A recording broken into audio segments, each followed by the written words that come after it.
शिवतीर्थावरून निघालेल्या राज ठाकरेंनी घेतली पत्रकारांची फिरकी। मातोश्रीवर चालल्याचं राज ठाकरेंचं मिश्किल उत्तर।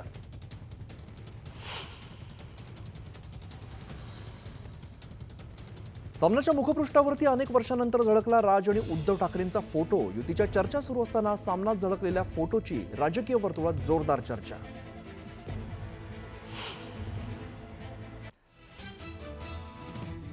मनसेसोबतच्या युतीवरती उद्धव ठाकरे सकारात्मक। नाशिकच्या शिवसैनिकांसोबत उद्धव ठाकरेंची चर्चा।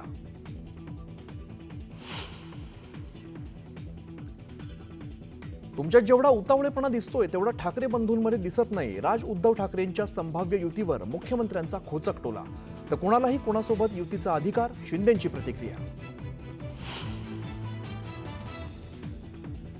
राज ठाकरेंच्या सभांना गर्दी होते पण मतं मिळत नाहीत। ठाकरे बंधू एकत्र येणार असल्याच्या चर्चांवर अनौपचारिक गप्पांमध्ये शरद पवारांचं विधान।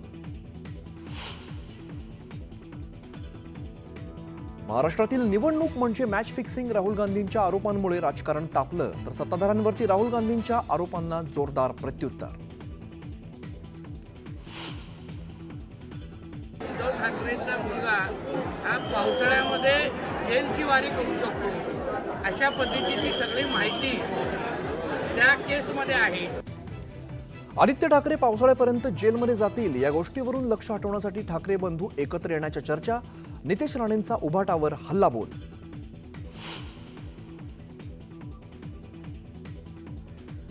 गडचिरोलीत वन विभागाकडून विकास कामांमध्ये अडथळे। विकास कामं थांबवली तर कारवाई होणार। मुख्यमंत्री फडणवीसांचा अधिकाऱ्यांना इशारा।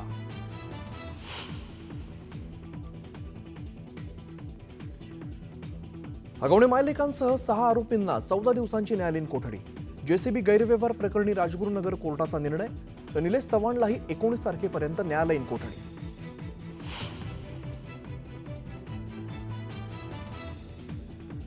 आणि पुण्याच्या हिंजवडी आयटी पार्कमधील रस्ते मुसळधार पावसामुळे पाण्याखाली। पाणीच असल्यामुळे नालेसफाईवरून सुप्रिया सुळेंचा निशाणा।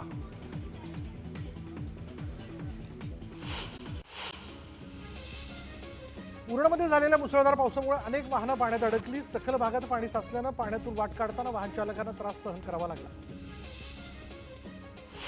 दिवा, डोंबिवली, कल्याण आणि कल्याण ग्रामीण भागात जोरदार पाऊस झाला। पावसामुळे सखल भागात पाणी साचलं असून वाहनधारकांना कसरत करावी लागते। दक्षिण रायगडसह जिल्ह्यात जोरदार पावसाच्या सरी बरसल्या। महाड, पोलादपूर, अलिबाग, मुरुड, पाली आणि नागाठाणे तालुक्यात मध्यम स्वरूपाचा पाऊस बरसला। तर मसळा, माणगाव आणि इंदापुरात विजांच्या कडकडाटासह जोरदार पाऊस बरसतोय आणि त्यामुळे मुंबई गोवा महामार्गावरील वाहतूक मंदावली। पिंपरी चिंचवडमध्ये मुसळधार पाऊस झाला। पावसामुळे हिंजवडी आयटी पार्कमधील रस्ते पाण्याखाली गेले। दरम्यान नाले सफाईवरून सुप्रिया सुळेंनी निष्णात घातला। अहमदनगर जिल्ह्याला मुसळधार पावसानं झोडपलं। वादळी वाऱ्यासह झालेल्या पावसामुळे शेतीची कामं खोळंबणार आहेत आणि त्यामुळे शेतकऱ्यांच्या चिंतेत वाढ झाली। पिंपरी चिंचवडमधील पावसामुळे शांतीनगर, इंद्राणीनगर रोड आणि टेल्को रोडवरही पाणी साचलं। सर्वत्र पाणी साचल्यामुळे महापालिकेच्या नाली सफाईची पोलखोल झाली। अंबरनाथ तालुक्यातील कोंडेश्वर भागात निसर्गाची जादू पाहायला मिळते। पावसामुळे परिसरातील झाडं झुडपं हिरवीगार झाल्यानं परिसरात हिरवी चादर पसरल्याचा भास निर्माण झाला। सायन पनवेल महामार्गावर वाहतूक कोंडी झाली। पुण्याच्या दिशेने जाणाऱ्या लेनवर मोठ्या प्रमाणात गर्दी झाल्याचं पाहायला मिळालं। सुट्टी असल्यामुळे अनेक पर्यटक कर्जत, लोणावळा या ठिकाणी जाण्याकरता निघाल्यामुळे वाहतूक कोंडीचं चित्र दिसून आलं।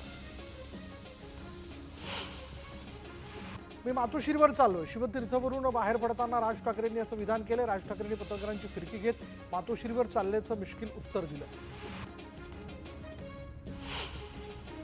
सकारात्मक पाऊल टाकायचं ते मागे वळून पाहत नाहीत। आम्ही भविष्य पाहत आहोत।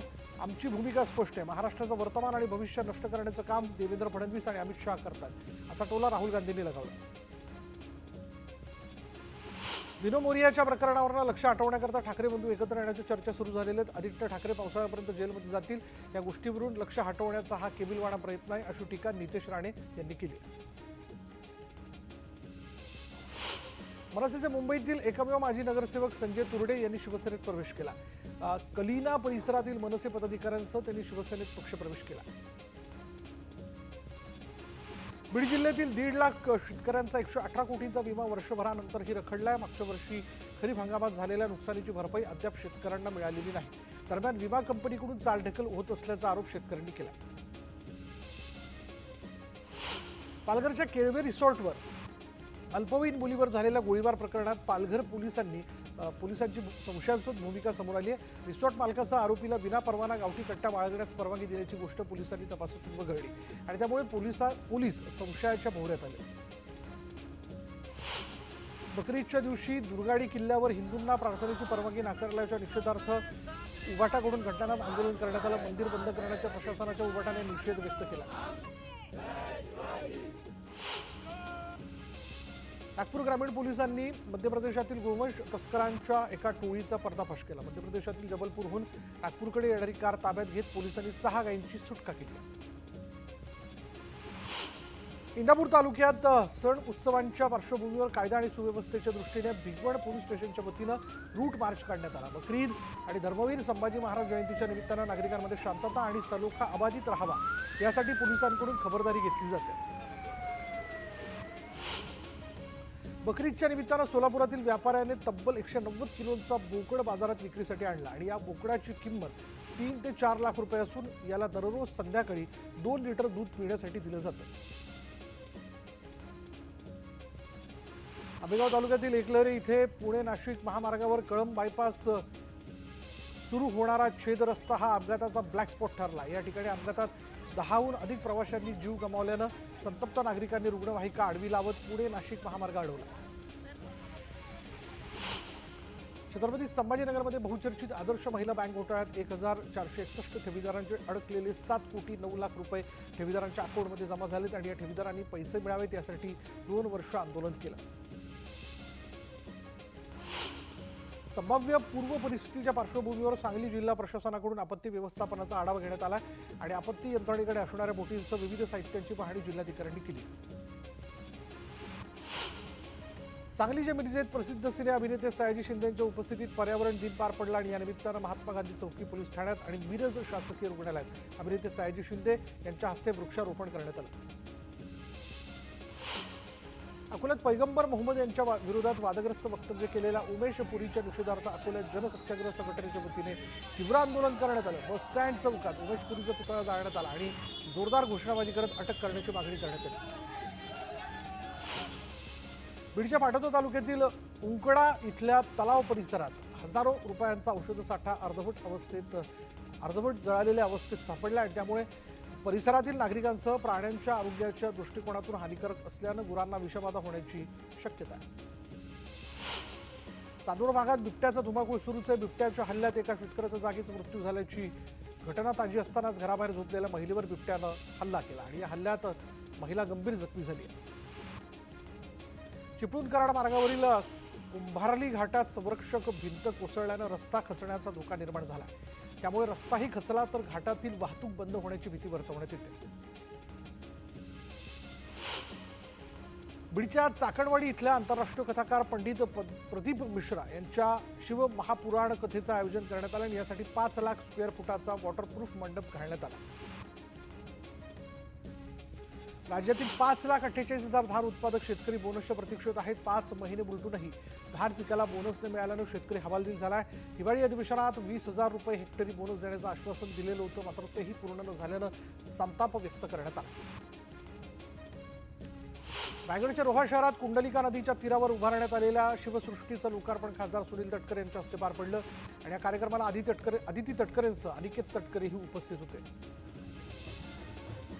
पुणे नाशिक महामार्गावर चाकण शहरात प्रचंड वाहतूक कोंडी झाली आहे. जुन्नर नाणेघाट भीमाशंकरकडे जाणाऱ्या पर्यटकांच्या वाहनांनी महामार्ग ठप्प झालाय. सकाळपासूनच वाहनांच्या लांबच लांब रांगा लागल्या.